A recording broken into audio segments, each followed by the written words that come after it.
I find throughout life that we're all compelled by some things, whether it be individuals, people, money, whatever it is. Personally, kind of a futile example, I love sunflower seeds. I mean, this morning I woke up at church with a pocket full of sunflower seeds in my mouth because of the night before, and it left me with a horrible taste in my mouth. Well, this might be an odd example. It just shows that people go to great lengths for things that they care about. I find that in 2 Corinthians 5:14 and 15, Paul shows us this exact same thing. If you look with me in chapter 5 of 2 Corinthians, chapter 14, verse 14, it says, "For Christ's love compels us, because we are convinced that one died for all, and therefore all died. And he died for all, that they should live no longer for themselves, but they should live for the one who died and has rose again." And for me, that just speaks our whole Christian faith. You know, Paul found this same type of compelling that I see in sunflower seeds in the greatest news that this world has ever seen. I mean, some of us are compelled by things like Justin Bieber, like the girl from our church. No. But I find that when I look at the word compelled, it's more than just an idea. It's more than just, in theory, this is a great thing. It mandates an action. You know, it's not just something that we can sit idly by. We have to take some type of action towards it, and this is what Paul did. That's exactly how Paul felt towards this love that he saw on the cross. The messages that he heard about Christ's love compelled him to take it to other people that need it.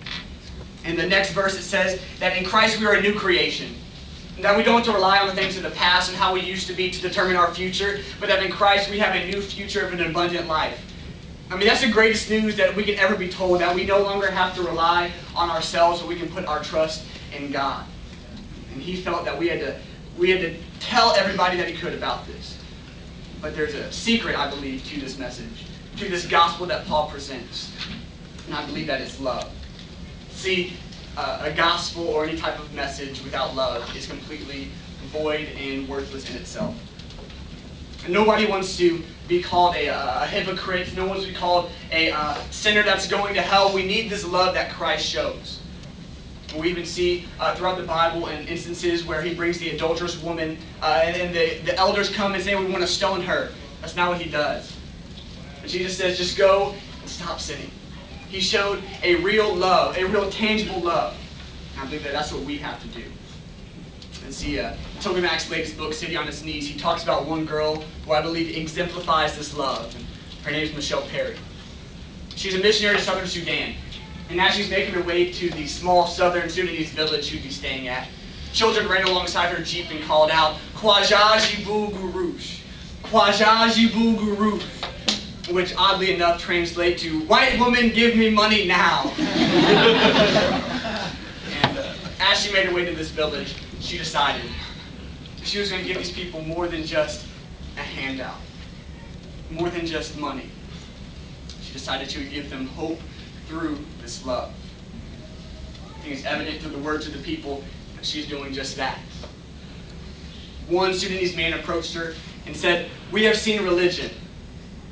This is love. That is why, Mama, you are so different. I'm an old man. We have seen religion. We have seen aid. We have seen programs, but we have never seen love until now. And that is why you have come." See, these people, they realized what this religion was and what a gospel was, and they'd never seen this type of love. And I think that if we can show this gospel with this love, coexisting with one another, we will reach people like we have never before. So today, what I challenge you to do, rather than simply living our lives and as a Christian, sometimes undercover, show this love that Christ did for us on the cross. The same love that Paul was compelled to go and share, even at the risk of death.